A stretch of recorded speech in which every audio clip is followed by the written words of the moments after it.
നിസ്കാരത്തിന്റെ കാര്യത്തെക്കുറിച്ച് ഉമ്മത്തെ നിങ്ങൾ മറന്നുപോകരുത്. നിസ്കാരത്തിന്റെ കാര്യത്തിൽ നിങ്ങൾ മുറുകെ പിടിക്കണം. എന്റെ ഉമ്മമാരെ, നമ്മൾക്ക് സാധാരണ എല്ലാ ദിവസവും നിർവഹിക്കേണ്ട വാജിബായ ഒരു കർമ്മമാണ് നിസ്കാരം. നമ്മൾ എല്ലാ ദിവസവും ഹജ്ജ് ചെയ്യാറില്ല, സദഖാത്ത് കൊടുക്കാറില്ല, നോമ്പ് നോൽക്കാറില്ല. പക്ഷെ എല്ലാ ദിവസവും മുടങ്ങാതെ നമ്മൾ ചെയ്യേണ്ട ഒരു ആരാധനയാണ് ഫറളായ നമസ്കാരം. അത്തരം നമസ്കാരങ്ങൾ ഒഴിവാക്കിയിട്ട് ബാക്കി നമ്മൾ എന്ത് ചെയ്തിട്ടും കേട്ടോ, നിങ്ങൾക്കറിയുമോ ഹബീബായ റസൂലുള്ളാഹി സ്വല്ലല്ലാഹു അലൈഹി വസല്ലം തങ്ങൾ പഠിപ്പിക്കുകയാണ്, ഒരാൾ ഒരു ദിവസം ഒരു ഫർള് നിസ്കാരം ഒഴിവാക്കിയാൽ അവന്റെ ശിക്ഷ എന്താണ്? നരകത്തിൽ അവന് 80 ഉഖബയിടുമെന്നാണ് ഹബീബായ റസൂലുള്ളാഹി സ്വല്ലല്ലാഹു അലൈഹി വസല്ലം തങ്ങൾ പഠിപ്പിക്കുന്നത്. എന്റെ സഹോദരങ്ങളെ, എന്റെ ശബ്ദം ശ്രവിക്കുന്ന മുഅ്മിനീങ്ങളെ, 80 ഉഖബ എന്ന് പറഞ്ഞാൽ എന്താണ്? ഒരു ഉഖബ എന്ന് പറഞ്ഞാൽ 80 വർഷമാണ്. ഒരു ഉഖബ 80 വർഷമാണെങ്കിൽ 80 ഉഖബ എന്ന് പറഞ്ഞാൽ വർഷമാണ്. ഒരു ദിവസത്തിലെ ഒരു ഫർള് മുടങ്ങുന്നതിന്റെ അത്രയും വലിയ ശിക്ഷയാണ് നരകത്തിൽ കാത്തിരിക്കുന്നത്. മുഅ്മിനീങ്ങളെ, നമ്മൾ നമ്മുടെ ഫറളായ കാര്യങ്ങൾ നിർവഹിക്കാൻ മടി കാണിക്കരുത്. അത്തരം കർമ്മങ്ങൾ നമ്മൾ നിർവഹിച്ചതിന്റെ ശേഷം മാത്രമാണ് മറ്റുള്ള സുന്നത്തുകളിലേക്ക് നമ്മൾ കടക്കേണ്ടത്. അല്ലെങ്കിൽ നമ്മൾ ഫറളായ കാര്യം ഒഴിവാക്കിയാൽ അല്ലാഹുവിന്റെ ഇഷ്ടം ഒരിക്കലും നമുക്ക് സമ്പാദിക്കാനാവുകയില്ല. ഹബീബായ നബിയുടെ ഇഷ്ടം ഒരിക്കലും നമുക്ക് സമ്പാദിക്കാനാവുകയില്ല. ഫറളായ കാര്യത്തിലായിരിക്കണം നമ്മൾ പൂർണ്ണമായി ആദ്യം ശ്രദ്ധ ചെലുത്തേണ്ടത്. അതിന്റെ ശേഷമാണ് മറ്റു കാര്യങ്ങളിലേക്ക് നാം കടക്കേണ്ടത്.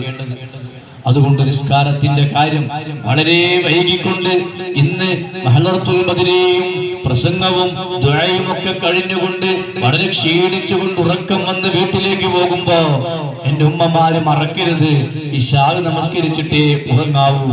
അത്തരം വലിയ വലിയ വഅദ് മജ്ലിസുകളും മറ്റുമൊക്കെ നമ്മൾ പങ്കെടുക്കുമ്പോ ഫറളായ കർമ്മങ്ങൾ അപ്പുറത്ത് നമ്മൾ മറന്നുപോകുന്ന അവസ്ഥയാണെങ്കിൽ അത് നമ്മുടെ ഈമാനിന്റെ കുറവാണെന്ന് ആദ്യമായി നിങ്ങൾ ഓർക്കേണ്ടതുണ്ട്.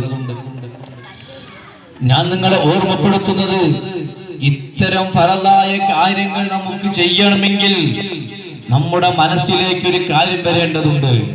മഹാന്മാര് പഠിപ്പിക്കുകയാണ്, ഇദാ അറത്തൽ വഅല ഫൽ മൗതു യക്ഫി.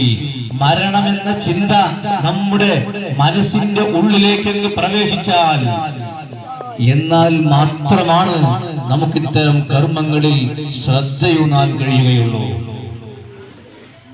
നിങ്ങൾക്കറിയുമോ, എന്റെ ശബ്ദം ശ്രവിക്കുന്ന ചെറിയ ചെറിയ കൊച്ചനുജന്മാർ എന്റെ മുന്നിലിരിക്കുന്നുണ്ട്. ഇവർ കരുതുന്നുണ്ടാകും, ഞങ്ങൾ വളരെ ചെറിയ വിദ്യാർത്ഥികളല്ലേ, ഞങ്ങൾക്കിനിയും ഒരുപാട് ആയുസ്സുണ്ടെന്ന് കരുതുന്നുണ്ടാകും. പക്ഷേ നിങ്ങൾ ശ്രദ്ധിച്ചിട്ടുണ്ടോ, ചെറിയ ചെറിയ കണ്ണിമാങ്ങ അതിന്റെ മൂപ്പെത്തുന്നതിന്റെ മുമ്പ് തന്നെ അത് കൊഴിഞ്ഞു വീഴുന്നത് ഏത് ചെറുപ്പ കാലഘട്ടത്തിലും നമ്മൾ മരിക്കുമെന്നതിന്റെ തെളിവാണ്.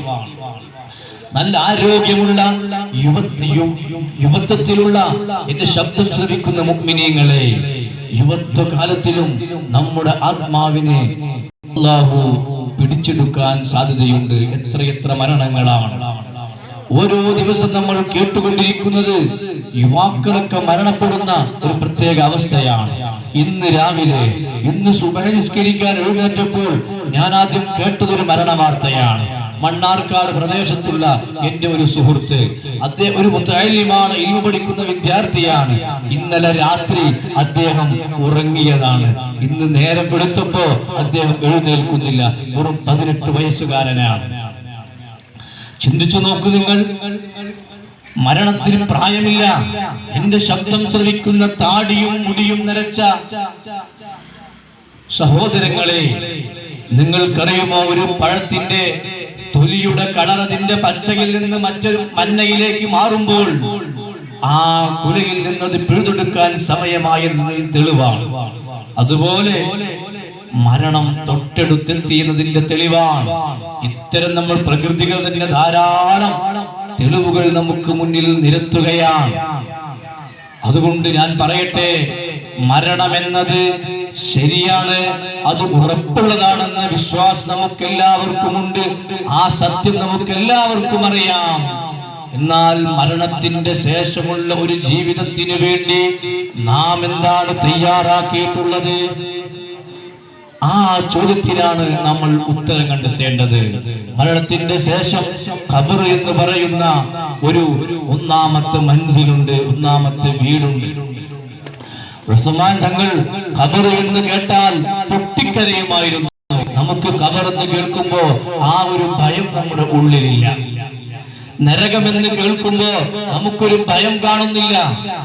എന്നാൽ മഹത്തുക്കളായ ആളുകളൊക്കെ നരകമെന്ന് കേൾക്കുമ്പോൾ, ഖബറെന്ന് കേൾക്കുമ്പോൾ അവരുടെ ഉള്ളിൽ വല്ലാത്ത പ്രയാസമാണ്, പേടിയാണ്, ഭയമാണ്.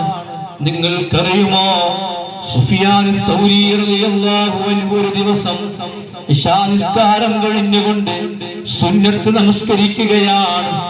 2 അല്ല 4 അല്ല, അദ്ദേഹം ഇങ്ങനെ നിസ്കരിച്ചുകൊണ്ടേയിരിക്കുകയാ. ഇനി ഞാൻ എഴുന്നേറ്റാൽ വീണുപോകും, ഇരുന്നാൽ എഴുന്നേൽക്കാൻ സാധ്യമല്ല. അത്തരം ഒരവസ്ഥയിലെത്തിയപ്പോൾ സുഫിയാൻ സൗരി തങ്ങളെ തന്റെ കട്ടിലിൽ ഭാര്യ കാത്തിരിപ്പുണ്ട്. ആ കട്ടിലിലേക്ക് അങ്ങ് പോയി കിടന്നുകൊണ്ട് കണ്ണൊന്നടയ്ക്കുന്നു. സുഫിയാൻ സൗരി തങ്ങൾ ചാടി എഴുന്നേൽക്കുന്നു, നിസ്കരിക്കുന്നു. 2 അല്ല 4 അല്ല, വീണ്ടും ഇങ്ങനെ നിസ്കാരത്തിലായി അദ്ദേഹം നീങ്ങുകയാ. വീണ്ടും വല്ലാത്ത ക്ഷീണം സംഭവിച്ചപ്പോ കട്ടിലിലേക്ക് അദ്ദേഹം പ്രവേശിക്കുകയാ. വീണ്ടും ഒന്ന് കണ്ണടയ്ക്കുന്നു, ചാടി എഴുന്നേൽക്കുന്നു. ഇതിങ്ങനെ ആവർത്തിച്ചു കൊണ്ടിരുന്നപ്പോ കട്ടിലിൽ കാത്തിരിക്കുന്ന തന്റെ പ്രിയതമ അദ്ദേഹത്തോട് ചോദിക്കുകയാ, അല്ലയോ വല്ലഭാ, നിങ്ങൾ എന്നെ പരിഹസിക്കുകയാണോ? നിങ്ങൾ ഇങ്ങനെ വരുന്നു, എന്റെ കട്ടിലിൽ കിടക്കുന്നു, ഉടൻ തന്നെ ചാടി എഴുന്നേറ്റ് നിസ്കരിക്കുന്നു, എന്നെ പരിഹസിക്കുകയാണോ? ഈ ചോദ്യത്തിന് എന്റെ മുഅ്മിനീങ്ങളെ, എന്റെ ശബ്ദം ശ്രവിക്കുന്ന സഹോദരങ്ങളെ, സഹോദരിമാരെ, സുഫിയാൻ സൗരി തങ്ങൾ പറഞ്ഞ മറുപടി എന്താ? അവരുടെ ഭയം എന്താ? അവരുടെ ഉറക്ക് നഷ്ടപ്പെട്ടതെന്താ? അവരുടെ വിജ്ഞാനത്തിന്റെ ആഴമാണ് കേട്ടോ. എന്താണ് സുഫിയാൻ സൗരി തന്റെ പ്രിയതമയോട് പറയുന്നതെന്നറിയുമോ? ഓ മോളെ, ഞാൻ നിന്നെ പരിഹസിച്ചതല്ല, മറിച്ചു വല്ലാത്ത ക്ഷീണമങ്ങ് സംഭവിച്ചപ്പോ, ഞാൻ ആ കട്ടിലിലേക്ക് അങ്ങ് പ്രവേശിച്ചപ്പോ, കണ്ണൊന്നടച്ചപ്പോ എന്റെ കൺമുന്നിൽ വരുന്നത് എന്താണെന്നറിയുമോ? നരകത്തിന്റെ ആളിക്കത്തുന്ന തീയാ. ആ സമയത്ത് എനിക്ക് വല്ലാത്തൊരാഗ്രഹമാ, എന്റെ ക്ഷീണമങ്ങ് മാറി. എങ്ങനെയെങ്കിലും ഈ നരകത്തിന്റെ തീയിൽ നിന്ന് എനിക്കൊന്ന് രക്ഷ നേടണമല്ലോ. ഞാൻ എന്റെ ക്ഷീണം മറന്നതാ മോളെ, തൊട്ടടുത്ത് കിടക്കുന്ന നിന്നെ ഞാൻ മറന്നതാ. വീണ്ടും ഞാൻ നമസ്കാരത്തിലേക്ക് പ്രവേശിച്ചതാ. എന്റെ ഉമ്മമാരെ, എന്തേ സുഫിയാൻ സൗരി തങ്ങൾക്ക് നരകമെന്ന് കേൾക്കുമ്പോ ഇത്രയധികം ഭയമെന്നറിയുമോ? അദ്ദേഹത്തിന്റെ വിജ്ഞാനത്തിന്റെ ആഴമാ. ഖുർആൻ പഠിപ്പിക്കുകയാ,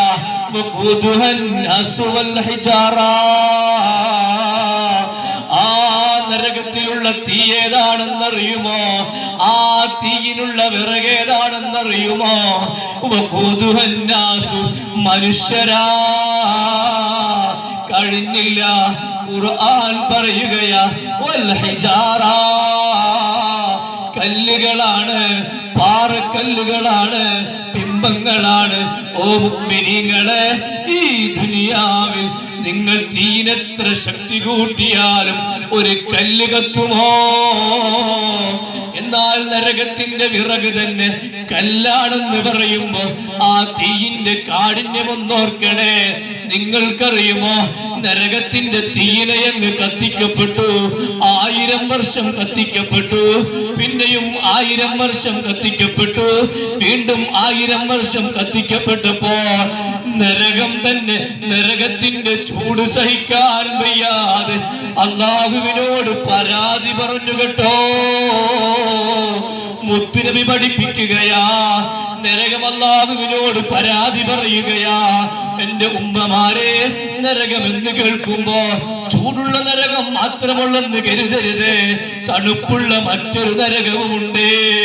ചൂടുള്ള ഈ നരകം, കത്തിക്കപ്പെട്ട ഈ നരകം, അല്ലാഹു ആ നരകത്തിനൊരു സമ്മതം കൊടുക്കുകയാ, അതിനൊന്ന് ശ്വാസം വിടാൻ, അതിനൊന്ന് സമാധാനം ലഭിക്കാൻ.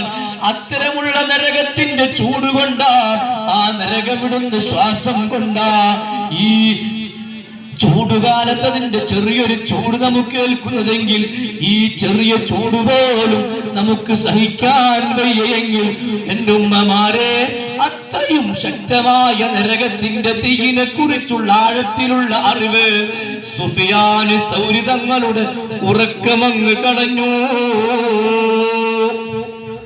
വിജ്ഞാനമുള്ള ആളുകൾക്കാണ് ഭയമുണ്ടാവുക. അല്ലാഹു ഖുർആനിൽ പറയുകയാണ്, ഇന്നമാ യഖ്ശല്ലാഹ മിൻ ഇബാദിഹിൽ ഉലമാ. ഏറ്റവും അധികം അല്ലാഹുവിനെ ഭയക്കുക എന്നത് വിവരമുള്ളവരാണ്, വിജ്ഞാനമുള്ളവരാണ്. അപ്പോ എന്റെ ഉമ്മമാർ, എന്റെ സഹോദരങ്ങൾ, എന്റെ ശബ്ദം ശ്രവിക്കുന്ന വിദ്യാർത്ഥികൾ, നാം ഏറ്റവും കൂടുതൽ പ്രാധാന്യം നൽകേണ്ടത് വിജ്ഞാനത്തിനാണ്.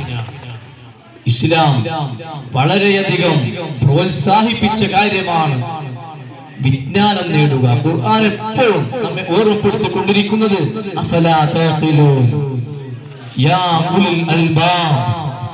ഇത്തരം വിളികളാണ് ഖുർആൻ നമ്മെ വിളിച്ചുകൊണ്ടിരിക്കുന്നത്. നിങ്ങൾ ചിന്തിക്കുന്നില്ലേ ബുദ്ധിയുള്ള ആളുകളെ എന്നൊക്കെ ഖുർആൻ നമ്മെ അഭിസംബോധന ചെയ്യുകയാണ്. അത്തരം വിജ്ഞാനങ്ങൾ നമുക്കുണ്ടാകുമ്പോഴാണ് നമ്മളുടെ ഈമാനികമായ ശക്തി നമുക്ക് അധികരിക്കുന്നത്. ഹബീബായ റസൂലുള്ളാഹി സ്വല്ലല്ലാഹു അലൈഹി വസല്ലമ തങ്ങളുടെ കൂടെ നടന്ന് നബി തങ്ങളെ അനുഭവിച്ച സ്വഹാബത്ത് എന്താണ് അവരുടെ ഈമാൻ?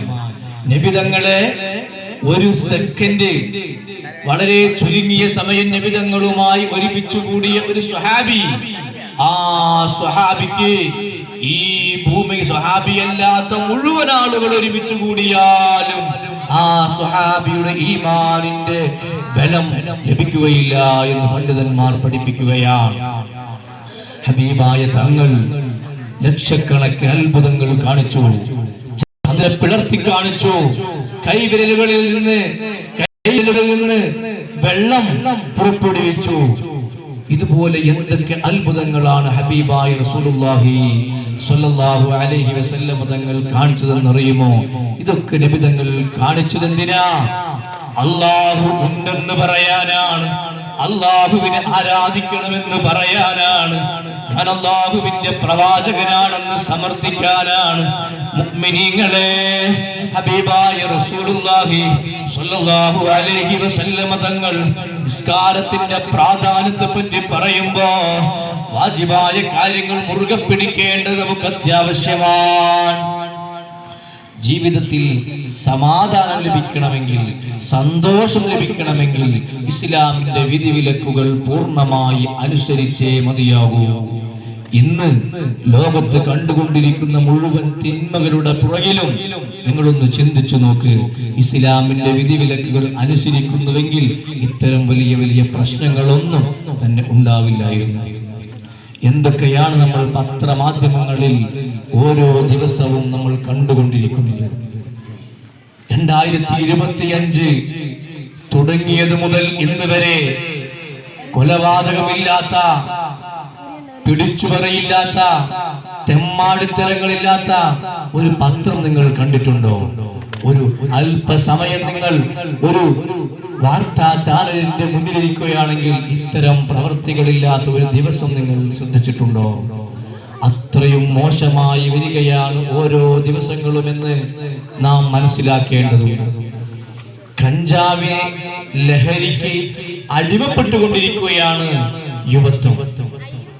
മുമ്പൊക്കെ വീടിവലിയുടെയും കള്ളുകുടിയുടെയും ഒക്കെ പേര് പറയുമ്പോ ആൺകുട്ടികളെ മാത്രം ചേർത്തി പറയാറുണ്ടായിരുന്നു. ഉമ്മമാരെ, വളരെയധികം ശ്രദ്ധിക്കേണ്ട കാലമാണ്. ഇന്നത്തെ പഠനങ്ങൾ പറയുന്നത് പുരുഷൻ ആൺകുട്ടികളെക്കാൾ കൂടുതൽ ഇത്തരം വിഷയങ്ങളിൽ അഡിക്റ്റ് ആയിക്കൊണ്ടിരിക്കുന്നത് പെൺകുട്ടികളാണെന്നാണ്. വളരെയധികം വേദനയുള്ളതാണ്. ഒരു ബീഡി വലിക്കുന്ന കുട്ടിയെ മണത്തറിയാൻ കഴിയുമെങ്കിൽ ഇത്തരം ലഹരി ഉപയോഗിക്കുന്ന ആളുകളെ തിരിച്ചറിയാൻ വഴികളില്ല. അവർ നേരിട്ട് രക്തത്തിലേക്ക് കുത്തിക്കയറ്റുന്നുണ്ട്. ചെറിയ ചെറിയ മുറികൾ ശരീരത്തിൽ വരുത്തിക്കൊണ്ട് അതിൽ പലതും ഒട്ടിക്കുന്നുണ്ട്. ഇത്തരം പല രൂപത്തിൽ കണ്ടുപിടിക്കാൻ പോലും നമുക്ക് കഴിയാത്ത അത്തരം അപകടകരമായ ഒരവസ്ഥയിലേക്കാണ് പോയിക്കൊണ്ടിരിക്കുന്നത്. നിങ്ങൾക്കറിയുമോ, പാലക്കാട് ജില്ലയിൽ ഈ തൊട്ടടുത്ത് നടന്ന ഒരു കാര്യം നിങ്ങളുടെ ശ്രദ്ധയിൽപ്പെട്ടിട്ടുണ്ടാകുമല്ലോ. എന്നാൽ എന്റെ മനസ്സിനെ വല്ലാതെ പിടിച്ചു കുലുക്കിയ ഒരു വലിയ സംഭവമായി ഞാനെന്നും ഓർക്കുന്നതാണത്. എന്താണത്? ഒരു ചെറിയ പെൺകുട്ടി 10ാം ക്ലാസ്സിലാണ് ആ വിദ്യാർത്ഥിനി പഠിക്കുന്നത്. ആ വിദ്യാർത്ഥിയുടെ വീട് 2 നിലയുള്ള വീടാ. മാതാപിതാക്കൾ നല്ല മനുഷ്യരാ, നല്ല സ്വഭാവത്തിന്റെ ആളുകളാ. ആ കുട്ടിയുടെ റൂം മേലെയാണ്, 2ാം നിലയിലാണ്. ഈ കുട്ടിയുടെ വീട്ടിലുള്ള കോണി ഉള്ളിലൂടെയാണ്. ഈ കുട്ടി മേലെ റൂമിലിരുന്ന് പഠനമൊക്കെ കഴിഞ്ഞതിന്റെ പുറത്തേക്ക് വന്ന് അതിലുള്ള ഒരു ഊനാലിലിരുന്ന് ആടുന്ന ഒരു സ്വഭാവം ഈ കുട്ടിക്കുണ്ട്. അത്തരം സമയത്ത് തൊട്ടടുത്ത വീട്ടിലുള്ള ഒരു ചെറുപ്പക്കാരൻ ആ കുട്ടിയെ നോട്ടമിടുകയാണ്. എന്നിട്ട് സാധാരണ നമ്മളൊക്കെ കടയിൽ കാണുന്ന ഡയറി മിൽക്ക് എന്ന് പറയുന്ന ആ ഒരു മുട്ടായി അദ്ദേഹം അതിന്റെ കവറ് കളഞ്ഞുകൊണ്ട് അതിൽ ചില പൊടികൾ കലർത്തി ഒരു ഗിഫ്റ്റ് കൊടുക്കുന്നത് പോലെ പൊതിഞ്ഞ് കെട്ടി ആ കുട്ടിക്ക് ഒരു ദിവസം നൽകുകയാണ്. 1 അല്ല 2 അല്ല, പല തവണ ഈ കുട്ടിക്ക് ഇത് നൽകി. അവസാനം എന്താണ് സംഭവിച്ചതെന്നറിയുമോ? ഈ കുട്ടി മാരകമായ ഈ ലഹരിക്ക് അടിമപ്പെട്ടു കഴിഞ്ഞു. വെറും 10ാം ക്ലാസ്സിൽ പഠിക്കുന്ന ചെറിയ പെൺകുട്ടി. എന്നിട്ട് ദിവസം ഈ സമയമാകുമ്പോ ഇത് കിട്ടാതിരിക്കുമ്പോ ആ കുട്ടിക്ക് വലിയ പ്രയാസമാണ്. ആ സമയത്ത് ഈ കുട്ടി അവിടെ ഇങ്ങനെ വന്ന് ആ യുവാവിനെ കാത്തിരിക്കും.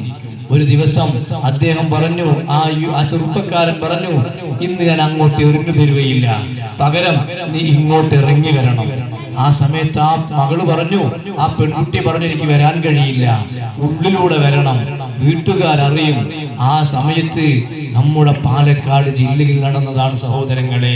ഒരു മുള അത് ആ 2ാം നിലയിലേക്ക് ചേർത്തി വെച്ചു കൊടുത്ത് ഇറങ്ങാൻ പറഞ്ഞപ്പോ 10ാം ക്ലാസ്സിൽ പഠിക്കുന്ന ചെറിയ പെൺകുട്ടി ധൈര്യത്തോടുകൂടെ തന്റെ ഇടത്തോടുകൂടെ ആ മുളയിലൂടെ താഴേക്ക് ഇറങ്ങുകയും പുലർച്ചെ സമയത്ത് ഈ പെൺകുട്ടിയെ അതിലൂടെ മുകളിലേക്ക് കയറ്റിവിടുകയും പതിവായി ചെയ്യാറുണ്ടായിരുന്നു എന്ന് ആ പെൺകുട്ടിയുടെ പിതാവ് ഇത് തിരിച്ചറിഞ്ഞതിന്റെ ശേഷം ആ പെൺകുട്ടിയെ ഈ ലഹരിയിൽ നിന്ന് മോചിതനാക്കിക്കൊണ്ട് മുഖം വെളിവാക്കാതെ എന്റെ മകൾക്കുണ്ടായ അനുഭവം ഇനി ഒരു മകൾക്കും ഉണ്ടാകരുതെന്ന് പറഞ്ഞ് വ്യക്തമാക്കിയ അതേ പാലക്കാട് ജില്ലയിലാണ് നാം ഉള്ളത്. എന്റെ ഉമ്മമാരെ, കാലം വളരെ മോശമാണ്. നമ്മൾ ഇസ്ലാമിന്റെ വിധിവിലക്കുകൾ പൂർണ്ണമായി അനുസരിച്ചുകൊണ്ട് ജീവിക്കുന്ന തഖ്വയുള്ള ആളുകളാകണം. അത്തരം ആളുകൾക്ക് മാത്രമാണ് വിജയമുള്ളത്. ഹബീബായ റസൂലുള്ളാഹി സ്വല്ലല്ലാഹു അലൈഹി വസല്ലമ തങ്ങൾ നമ്മെ കൃത്യമായ രൂപത്തിൽ എല്ലാ കാര്യവും ഹബീബായ തങ്ങൾ നമ്മെ പഠിപ്പിച്ചിട്ടുണ്ട്. അത്തരം പഠനങ്ങൾ തേടി ഓരോ സമയത്തും എന്താണ് നമുക്ക് ആവശ്യമെന്ന് മനസ്സിലാക്കി വിജ്ഞാനമുള്ളവരോട് ചോദിച്ചുകൊണ്ട് ജീവിതത്തിൽ തീരുമാനങ്ങൾ എടുക്കണമെന്ന് ഓർമ്മപ്പെടുത്തുകയാണ്. എന്റെ കുട്ടി നല്ല ബുദ്ധിയുള്ള കുട്ടിയാണ്, നല്ല പഠിക്കുന്ന കുട്ടിയാണ്, അത്തരം കാര്യങ്ങളിലൊന്നും പോയി ചാടുകയില്ല എന്ന് കരുതുന്നവരാണ് നമ്മൾ എങ്കിൽ ആ പഠിക്കാൻ ഉപയോഗിക്കുന്ന അത്രയും ബുദ്ധി ഈ കുട്ടിക്കുണ്ട്. നമ്മളെ ഹൈഡ് ചെയ്തുകൊണ്ട് നമ്മളെ കവച്ചു വെക്കാനുള്ള ബുദ്ധിയും ആ കുട്ടിക്കുണ്ടെന്ന് ഓർമ്മ വേണം. അതുകൊണ്ട് മക്കളെ വളരെയധികം ശ്രദ്ധിക്കേണ്ട സമയമാണ്. എന്റെ ശബ്ദം ശ്രവിക്കുന്ന ചെറിയ മക്കളോട് പറയട്ടെ, ഇത്തരം അപകടങ്ങളിലേക്ക് നാം പോയി ചാടാൻ പാടില്ല. ഹബീബായ റസൂലുള്ളാഹി സ്വല്ലല്ലാഹു അലൈഹി വസല്ലമ തങ്ങളായിരിക്കണം നമ്മുടെ റോൾ മോഡൽ. തങ്ങളുടെ പഠനങ്ങളായി തങ്ങളെ കുറിച്ചുള്ള പഠനമായിരിക്കണം നമ്മളെ നയിക്കേണ്ടത്. ഹബീബായ തങ്ങളെയാണ് ആത്മാർത്ഥമായി നമ്മൾ പ്രണയിക്കേണ്ടത്. ഓ സഹോദരിമാരെ, നിങ്ങൾ ഒരു കാര്യം മനസ്സിലാക്കേണ്ടതുണ്ട്. നമുക്ക് എങ്ങനെയാണ് ഹബീബായ റസൂലുള്ളാഹി സ്വല്ലല്ലാഹു അലൈഹി ബക്കറ്റ് കൊണ്ട് കുട്ടികൾ വരുന്നുണ്ട്. കഴിയുന്നവരൊക്കെ കഴിയുന്നത് പോലെ അത് സംഭാവന ചെയ്യണം. ഹബീബായ റസൂലുള്ളാഹി സ്വല്ലല്ലാഹു അലൈഹി വസല്ലമ തങ്ങൾ വഅദ് പറയുമായിരുന്നു. ആ സമയത്ത് ബിലാൽ റളിയല്ലാഹു അൻഹുവിനെ ഹബീബായ തങ്ങൾ ആ സദസ്സിലേക്ക് പറഞ്ഞയക്കുമായിരുന്നു. ആ സദസ്സിൽ ബിലാൽ റളിയല്ലാഹു അൻഹു ഒരു തുണിയും പിടിച്ച് ഇങ്ങനെ പോകുമ്പോൾ ആ ഉമ്മമാർ അവരുടെ അവരുടെ കയ്യിലുള്ള മുഴുവൻ സാധനങ്ങളും അതിലേക്ക് ഇങ്ങനെ നൽകാറുണ്ടായിരുന്നു. നോക്ക് നിങ്ങൾ, ആ പാരമ്പര്യമാണ് സുന്നത്ത് ജമാഅത്തിൽ നിന്നുമുള്ളത്. ഹബീബായ തങ്ങൾ അന്ന് പഠിപ്പിച്ചു തന്നതാണ് ഈ ബക്കറ്റ് കൊണ്ടുള്ള ഈ പിരിവ്.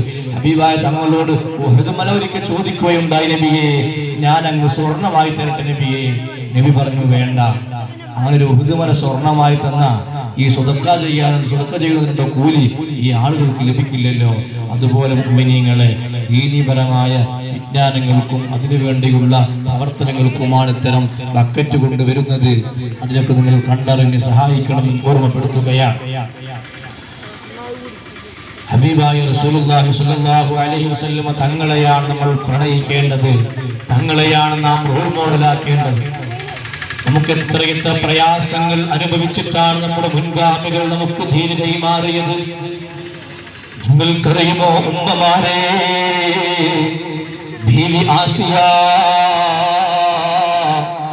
റളിയല്ലാഹു അൻഹാ, അവരെന്താണ് അവരുടെ ദീൻ, അവരെത്ര ത്യാഗമാണ് സഹിച്ചത്. മൂസാ നബി അലൈഹിസ്സലാത്തു വസ്സലാമിനെ കൊല്ലാൻ വേണ്ടി ഫിർഔൻ തയ്യാറായപ്പോ ചെറിയ കുഞ്ഞായിരുന്ന സമയത്ത് മൂസാ നബി അലൈഹിസ്സലാമിനെ സംരക്ഷിക്കുകയാണ് ആസിയ ബീവി. അങ്ങനെ വളർന്നു വലുതായപ്പോ മൂസാ നബി അലൈഹിസ്സലാമിന്റെ കൂടെ നിന്നപ്പോ വലിയ സൗകര്യമുള്ള കൊട്ടാരത്തിലെ സുഖങ്ങളിൽ ഒരുമിച്ച് കൊട്ടാരത്തിലെ സുഖങ്ങളിൽ ഒതുങ്ങി നിൽക്കാമായിരുന്ന ആസിയ ബീവി അത്തരം സുഖങ്ങളെയൊക്കെ ഒഴിവാക്കി മൂസാ നബി അലൈഹിസ്സലാമിന്റെ ദീനീ പ്രബോധന രംഗത്ത് ആ അല്ലാഹു എന്ന വിശ്വാസത്തിലേക്ക് വന്നപ്പോ എന്താണ് ഫിർഔൻ ചെയ്തെന്നറിയുമോ ഉമ്മമാരെ? ആ ആസിയ ബീവിയെ ചൂടുള്ള മണലിലേക്ക് ശരീരത്തിൽ ഒരു പൂട്ടുപോലും തുണിയില്ലാതെ വലിച്ചെറിയുകയാ. ശക്തമായ ചൂടുള്ള മണലാ. ആ ഫിർഔനും സംഘവും അങ്ങ് പോകുമ്പോ അവരാസിയ ബീവിയിൽ നിന്നങ്ങ് കണ്ണു മാറ്റുമ്പോ മലക്കുകൾ വന്ന് തണലിടുന്നു. ആസിയ ബീവിയെ സംരക്ഷിക്കുകയാ. ആസിയ ബീവി തയ്യാറല്ല. മൂസാ നബി പ്രചരിപ്പിക്കുന്ന ദീനിൽ നിന്ന് പിന്മാറാൻ തയ്യാറല്ല. ആ സമയത്ത് ചെയ്തതെന്തെന്നറിയുമോ? നല്ല കമ്പിയെടുത്ത് ചൂടാക്കി ആസിയ ബീവിയുടെ ശരീരത്തിൽ മുഴുവനങ്ങ് വെക്കുകയാ. രഹസ്യഭാഗങ്ങളിലൂടെ ചൂടുള്ള കമ്പിയങ്ങ് കയറ്റുകയാ. ആ സമയത്ത് ആസിയ ബീവി പറയുകയാ, അല്ലാഹുമ്മ ബനിലി ഇൻദക ബൈതൻ ഫിൽ ജന്ന. ഞാൻ സഹിക്കാൻ തയ്യാറാണ് നബി അല്ലാഹ്. എന്ത് പ്രയാസവും നിന്നെ വിശ്വസിക്കുന്നു എന്നതുകൊണ്ട് ഞാൻ സഹിക്കാൻ തയ്യാറാ. അല്ലാഹുമ്മ ബനിലി ബൈതൻ ഇൻദക ഫിൽ ജന്ന. കൊട്ടാരം ഒഴിവാക്കി ഇറങ്ങിയതാണ് അല്ലാഹ്. നിന്റെ സ്വർഗത്തിൽ എനിക്കൊരു സ്ഥാനം തരണമല്ല എന്ന് ആസിയ ബീവി അങ്ങ് പ്രാർത്ഥിച്ചപ്പോ അല്ലാഹു ആസിയ ബീവിക്ക് സ്വർഗമങ്ങ് കാണിക്കുകയാ. ഉമ്മമാരെ, ആസിയ ബീവി നമുക്ക് ദീൻ കൈമാറാൻ സഹിച്ചതെന്താ? ആ സ്വർഗം അങ്ങ് കണ്ടപ്പോ ആസിയ ബീവി അങ്ങ് ചിരിക്കുകയാ. ഉടനതാ ഫിർഔൻ പറയുന്നു, മജ്നൂനാ, ഈ പെണ്ണ് ഭ്രാന്തിയാ, ഇവൾക്ക് ഭ്രാന്താണ്. ഇത്രയും വലിയ അക്രമം അവൾക്ക് സഹിക്കേണ്ടി വരുമ്പോഴും അവൾ ചിരിക്കുകയാ. അവൾ നിലവിളിക്കുന്നില്ല, അവൾ കരയുന്നില്ല. ഫിർഔനിന് വല്ലാത്ത ദേഷ്യം വന്നു, വല്ലാത്ത പക വന്നു. ഒടുങ്ങാത്ത ദേഷ്യം കൊണ്ട് ഫിർഔൻ ഇങ്ങനെ തുള്ളിച്ചാടുകയാ. ഫിർഔനിന്റെ കൂടെയുള്ള ആളുകൾക്ക് വല്ലാത്ത വേദനയുള്ള ഈ കാഴ്ച കാണാൻ പോലും കഴിയാതെ അവര് പോലും മാറുകയാ. ആ സമയത്ത് ഫിർഔൻ പറയുന്നു, ആ പാറക്കല്ല് ഉരുട്ടിക്കൊണ്ടുവരൂ. ഫിർഔനിന്റെ കൽപ്പനയാ. ആരാണ് ഫിർഔൻ എന്നറിയുമോ? അന റബ്ബുക്കുമുൽ അലാ, ഏറ്റവും വലിയ റബ്ബ് ഞാനാണടാ, ഞാനല്ലാത്തൊരു റബ്ബില്ലടാ എന്ന് മൂസ നബിയുടെ മുഖത്ത് നോക്കി പറഞ്ഞ ഫിർഔന്, ആ ഫിർഔന് വലിയ പാറ കൊണ്ടുവരാൻ പറയുകയാ. ഫിർഔനിന്റെ കൽപ്പനയല്ലേ. വലിയ പാറ കല്ലിങ്ങനെ ഉരുട്ടി ഉരുട്ടി ഇങ്ങനെ കൊണ്ടുവരുമ്പോ, കല്ലിങ്ങനെ എടുത്തെത്തുമ്പോ ആസിയ ബീവി പ്രാർത്ഥിക്കുകയാ, അല്ലാഹുമ്മ നജ്ജിനി മിൻ ഫിർഔന വഅമലി വമിൻ ഖൗമിൽ ളാലിമീൻ. റബ്ബേ, നിന്നെ ഞാൻ വിശ്വസിച്ചു എന്നതുകൊണ്ട് ഞാൻ ഒരുപാട് അക്രമങ്ങൾ സഹിക്കുകയാ, കുറെ കാലങ്ങളായി സഹിക്കുകയാ. അവസാനം എന്റെ രഹസ്യഭാഗങ്ങളിലൂടെ പോലും പഴുത്ത കമ്പി കൊണ്ട് കയറ്റിയല്ല. ഈ ഫിർഔനിൽ നിന്നും അദ്ദേഹത്തിന്റെ അനുചരന്മാരിൽ നിന്നും എന്നെയൊന്ന് രക്ഷിക്കണമല്ലാ. ആസിയ ബീവി അങ്ങ് പ്രാർത്ഥിച്ചപ്പോ ആ പാറക്കല്ല് തന്റെ തൊട്ടടുത്തെത്തുമ്പോഴേക്കും അതാ വരുന്നു അസ്റായീൽ. റൂഹങ്ങ് പിടിക്കുകയാ. ഇളകാത്ത ശരീരം കണ്ടിട്ട് പോലും ഫിർഔനിന്റെ കലിപ്പടങ്ങുന്നില്ല, വെറുപ്പൊതുങ്ങുന്നില്ല. ഫിർഔനല്ലാത്തൊരു റബ്ബുണ്ടെന്ന് പറഞ്ഞതിന്റെ വാശി. ഫിർഔനതാ പാറക്കല്ലെടുത്ത് ആ പാറക്കല്ല് ആസിയ ബീവിയുടെ മേലെ വെക്കുകയാ. അതിന്റെ മുകളിൽ കയറി നൃത്തമാടുകയാ. ഉമ്മമാരെ, നമുക്ക് ഈ ദീനെത്താൻ വേണ്ടി നമ്മുടെ മുൻഗാമികളത്തെ പ്രയാസം അനുഭവിച്ചവരാ. അല്ലാഹുവിന്റെ ദീന് നാം അത് കാത്തു സൂക്ഷിക്കേണ്ടതില്ലേ? ഇനിയൊരു നബി വരാനില്ല കേട്ടോ. ഹബീബായ റസൂലുള്ളാഹി അവസാനത്തെ പ്രവാചകനാണ്. നബിതങ്ങളുടെ നബിതങ്ങൾ പഠിപ്പിച്ച കാര്യങ്ങൾ ആലിമീങ്ങൾ പ്രചരിപ്പിക്കുകയാണ്. വിജ്ഞാനങ്ങൾ നിറഞ്ഞു നിൽക്കുകയാണ്. വിജ്ഞാനങ്ങൾ വിരൽ തുമ്പുള്ള ഈ കാലഘട്ടത്തിൽ ഉമ്മമാരെ, ദീനീപരമായ ദീനിന്റെ വിധിവിലക്കുകൾക്ക് പൂർണ്ണമായ അനുസരണയോട് ജീവിക്കാൻ നമ്മളെല്ലാ മുഅ്മിനീങ്ങളും ബാധ്യസ്ഥരാ. എത്രയെത്ര പ്രയാസങ്ങളാണ് സഹാബത്ത് അനുഭവിച്ചത്.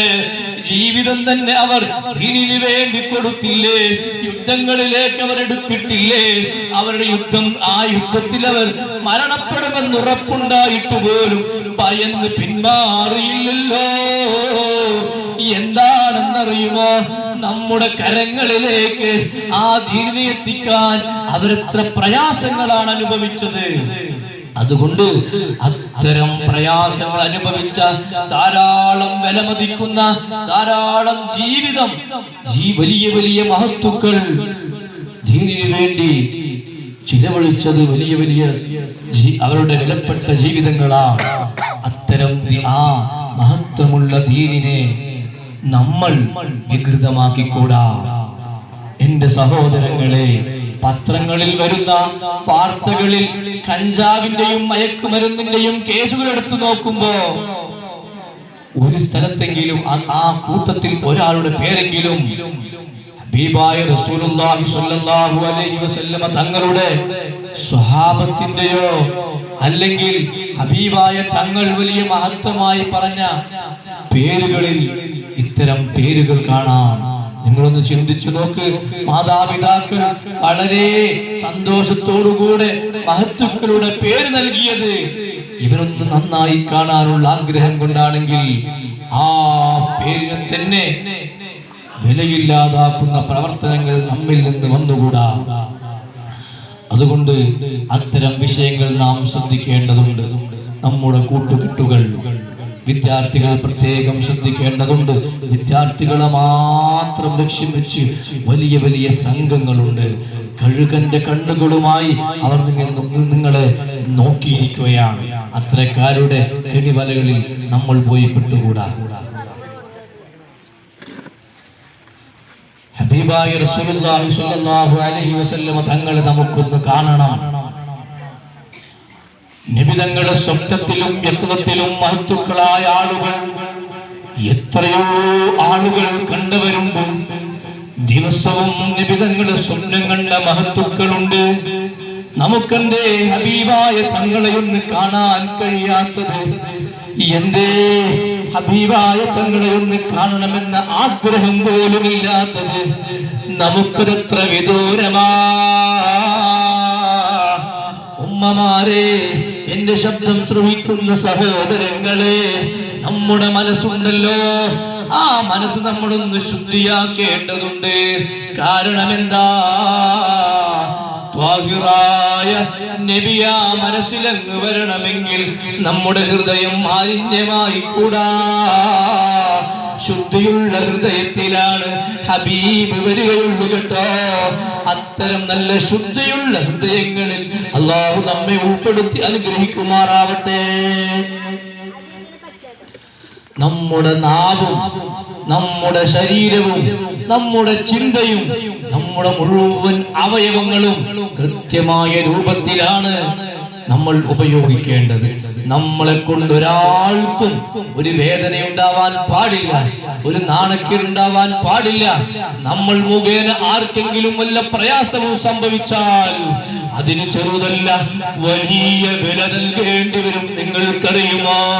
ഹാത്തമുനിൽ അസം റളിയല്ലാഹു അൻഹു, എന്താണ് ഹാത്തം എന്നാണ് അദ്ദേഹത്തിന്റെ പേരുള്ളത്. അദ്ദേഹത്തിന്റെ പേര് ഹാത്തം എന്ന് പറഞ്ഞാൽ ആർക്കും അറിയില്ല. കൂടെ ചേർത്തേണ്ട ഒരു പേരുണ്ട് കേട്ടോ, അൽ അസം. ഹാത്തമുനിൽ അസം. എന്താണ് അസമ്മിന്റെ അർത്ഥം അറിയുമോ? വലിയ മഹാപണ്ഡിതനാ, വലിയ ഒരു ദർസ് നടത്തുന്ന മുദരിസ, വലിയ വിദ്യാർത്ഥികൾക്ക് ക്ലാസ് എടുത്തു കൊടുക്കുന്ന വലിയ പണ്ഡിതനാ. ആ ഹാത്തമിന്റെ കൂടെ അൽ അസം എന്ന് പറയുന്ന വാക്കിന്റെ അർത്ഥം അറിയുമോ? ചെവിപ്പൊട്ടനായ ഹാത്തം എന്നാണ്, ചെവി കേൾക്കാത്ത ഹാത്തം എന്നാണ്. എന്താണ് ഹാത്തമിന് അങ്ങനെ ഒരു പേര് വരാനുള്ള കാരണം? ഒരു ദിവസം പള്ളിയിൽ ദർസ് നടക്കുകയാ. തന്റെ മുന്നിൽ കുറച്ച് വിദ്യാർത്ഥികളുണ്ട്. ആ വിദ്യാർത്ഥികൾക്ക് ഇങ്ങനെ ക്ലാസ് എടുത്തുകൊണ്ടിരിക്കുകയാ. ആ സമയത്തൊരുമ്മ വരികയാ, പള്ളിയുടെ അരികിലേക്ക് ഒരുമ്മ വരികയാ, ഒരു യുവതി വരികയാ, ഒരു സ്ത്രീ വരികയാ. ആ സ്ത്രീ ഒരു വിദ്യാർത്ഥിയോട് പറയുന്നു, മോനെ, എനിക്ക് വലിയൊരു സംശയം ചോദിക്കാനുണ്ട്. നിന്റെ ഉസ്താദിനോടൊരു ചോദ്യം ചോദിക്കാനുണ്ട്. ഉസ്താദിനെ ഒന്ന് അറിയിക്കണേ. ഇൽമു തേടി വന്നിരിക്കുകയാ. ഹബീബായ തങ്ങളുടെ അടുക്കലേക്ക് മഹദികൾ എങ്ങനെ പോകും പോലെ ആലിമീങ്ങളുടെ അടുക്കലേക്ക്, പണ്ഡിതന്മാരുടെ അടുക്കലേക്ക് മുഅ്മിനാത്തുകൾ പോവുകയാ. ഹാത്തമുനിൽ അസമ്മിന്റെ അരികിലേക്ക് പോയപ്പോ ദർസ് നടക്കുന്ന സമയമാ. മുന്നിലിരിക്കുന്ന വിദ്യാർത്ഥികളെ വളരെയധികം സ്നേഹിക്കുന്ന, ബഹുമാനിക്കുന്ന, ദർസിനെ വലിയ പ്രിയം വെക്കുന്ന ഹാത്തം പറയുകയാ, ആ ഉമ്മയോടൊന്നവിടെ ഒന്ന് വിശ്രമിക്കാൻ പറയൂ. ഈ എടുത്ത പോയിന്റ്, ഈ ഭാഗമൊന്ന് പൂർത്തിയാക്കി വരാ. ആ ഉമ്മ ഈ ക്ലാസും കേൾക്കാമല്ലോ എന്ന് കരുതി പള്ളിയുടെ തൊട്ടടുത്ത് ഇങ്ങനെ നിൽക്കുകയാ. പെട്ടെന്ന് ആ ഉമ്മയറിയാതെ ഒരു വലിയ ശബ്ദത്തിൽ ആ ഉമ്മയുടെ വുളു അങ്ങ് മുറിഞ്ഞുപോയി. വലിയ നാണക്കേടായി. ഹാത്തം കേട്ടോ എന്നറിയില്ല, വിദ്യാർത്ഥികൾ കേട്ടോ എന്നറിയില്ല. വിദ്യാർത്ഥികളുടെ മുഖഭാവം കാണുമ്പോ കേട്ടതുപോലെയാ. ഹാത്തം കേട്ടോ എന്നറിയില്ല. ഈ നാട്ടിലെ വലിയ പണ്ഡിതനാ.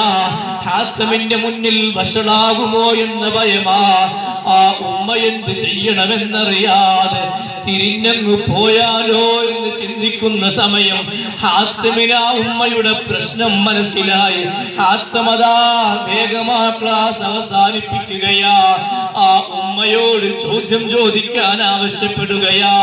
ആ സമയത്ത് പേടിച്ചു വിറച്ച് നാണിച്ചുകൊണ്ട് ആ ഉമ്മ ഇടറുന്ന ശബ്ദത്തോട് സലാം പറഞ്ഞപ്പോ ഹാത്തം മടക്കുന്നില്ല. ഹാത്തം കേൾക്കാത്തതുപോലെ ഇരിക്കുകയാ. വീണ്ടും ആ ഉമ്മയോട് പറയുന്നു, ഉമ്മ എന്തേ നിങ്ങളൊന്നും മിണ്ടാത്തത്? വീണ്ടും ആ ഉമ്മ ഉറക്കെ പറയുന്നു. വീണ്ടും വീണ്ടും അങ്ങനെ ഹാത്തം അങ്ങനെ ഉറക്കെ പറയിപ്പിക്കുന്നു. ഹാത്തം പറയുന്നു, എനിക്ക് ചെവി കേൾക്കില്ല.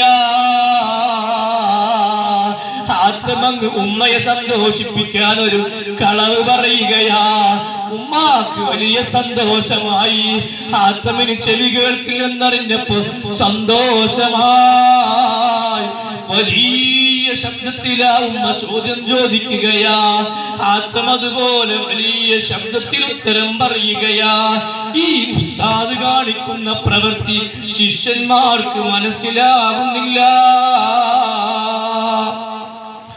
അങ്ങനെ ഈ ഉമ്മയുടെ മനസ്സിന്റെ സങ്കടം ഹാത്തമങ്ങ് നീക്കി. ദിവസങ്ങൾ ഇങ്ങനെ കഴിഞ്ഞുപോയി. മെല്ലെ മെല്ലെ നാട്ടിലിങ്ങനെ വിഷയങ്ങൾ ചർച്ചയ്ക്കെത്തി. ഈ ഉമ്മ തൊട്ടടുത്ത് മറ്റൊരു ഉമ്മയോട് പറഞ്ഞു, ഈ നിനക്കറിയുമോ നമ്മുടെ ഉസ്താദിന് ചെവി കേൾക്കൂല. തൊട്ടടുത്തുള്ള ആളുകളിലേക്ക് ഇങ്ങനെ ചർച്ചയെത്തി. അങ്ങനെ ഈ സ്ത്രീകൾ അവരുടെ ഭർത്താക്കന്മാരോട് വിഷയം പറഞ്ഞു. ഈ ഭർത്താക്കന്മാർ നേരെ പള്ളിയിലേക്ക് വരികയാ. ഇത്ര ദിവസമൊന്നും ആ ഒരു പ്രശ്നം അവർക്ക് അനുഭവമുണ്ടായിട്ടില്ല.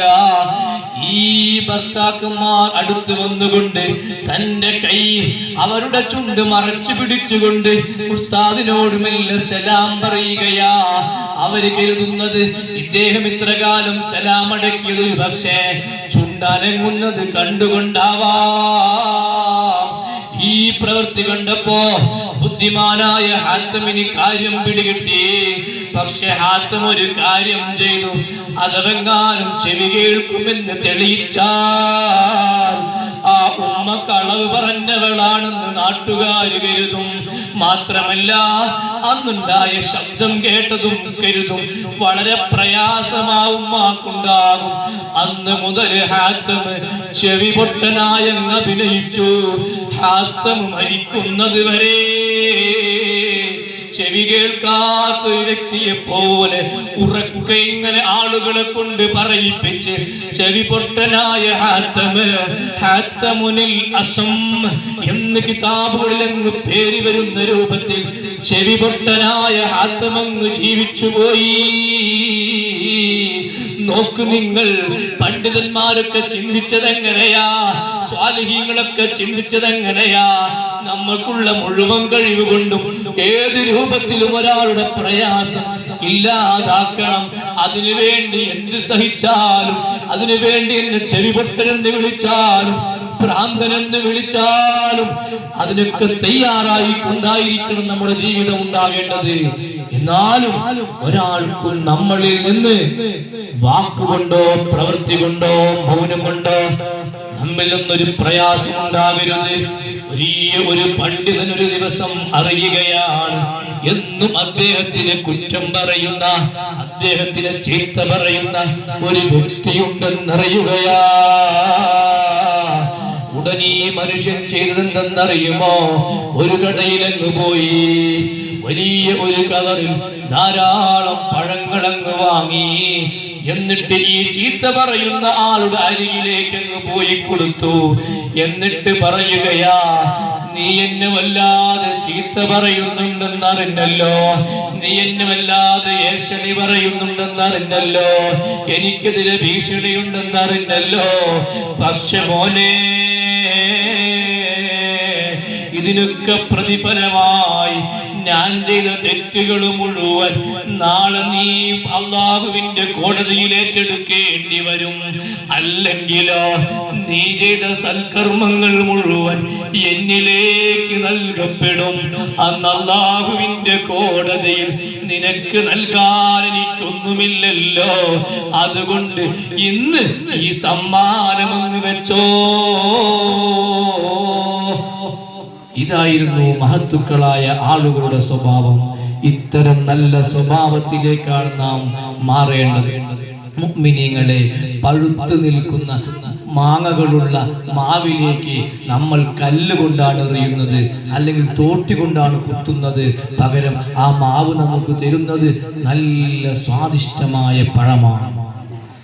ഇതായിരിക്കണം ഒരു മുഅ്മിനിന്റെ സ്വഭാവം. മുഅ്മിനീങ്ങളെ, നമ്മൾ എത്ര തെറ്റുകൾ ചെയ്ത ആളുകളാണെങ്കിലും നമ്മൾ തൗബ ചെയ്യണം. ഒരു തെറ്റും ചെയ്യാത്ത ഹബീബായ റസൂലുള്ളാഹി സ്വല്ലല്ലാഹു അലൈഹി വസല്ലം തങ്ങൾ എല്ലാ ദിവസവും 70-ൽ കുറയാതെ ഇസ്തിഗ്ഫാർ ചൊല്ലി. ഓ ഉമ്മമാരെ, ഇന്നൊരു ദിവസം ഒന്ന് പരിശോധിച്ചു നോക്ക്, എത്ര ഇസ്തിഗ്ഫാർ നിങ്ങൾ ചൊല്ലിയിട്ടുണ്ട്. എനിക്കൊന്ന് പുറത്തു തരണമല്ലാ എന്ന് അല്ലാഹുവിനോട് ചോദിച്ചിട്ടുണ്ട്. നമ്മൾ ചെയ്ത തെറ്റ് നമ്മൾ എത്ര അംഗീകരിച്ചിട്ടുണ്ട്. ഞാൻ കാണാൻ പാടില്ലാത്തത് കണ്ടവനാ, തൊടാൻ പാടില്ലാത്തത് തൊട്ടവനാ, കേൾക്കാൻ പാടില്ലാത്തത് കേട്ടവനാ. ഞാൻ മുഴുവൻ തിന്മയിലാ.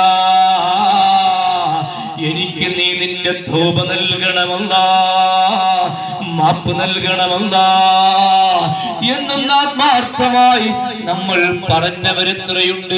ഉമ്മമാരെ, എത്ര വലിയ തെറ്റു ചെയ്തവരാണെങ്കിലും അല്ലാഹുവിന്റെ അടുക്കൽ നമുക്ക് തൗബയുണ്ട്, അല്ലാഹുവിന്റെ അടുക്കൽ പാപമോചനമുണ്ട്.